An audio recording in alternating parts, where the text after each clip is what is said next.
এখন আর আগের মতো কোনো কিছুতে রাগ হয় না। এখন আর আগের মতো কারোর কথায় কষ্ট হয় না। এখন আর আগের মতো সবার প্রশ্নের উত্তর দিতে ইচ্ছা করে না। এখন সবাই অহংকারী বললেও কিছু যায় আসে না।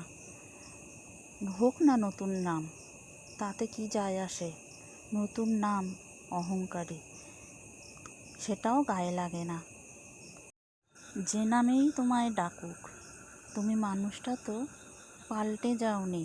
মানুষটা আগের মতোই আছো, খালি সাদা কালো বুঝতে শিখেছ।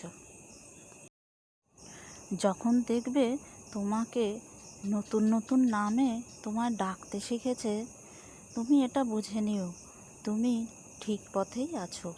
তোমার দৃষ্টিভঙ্গি ঠিক জায়গাতেই আছে, শুধু তাদের স্বার্থটা চেঞ্জ হয়েছে।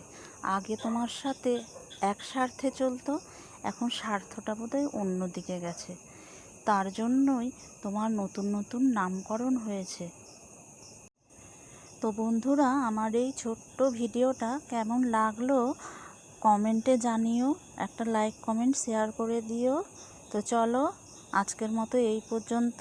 টাটা।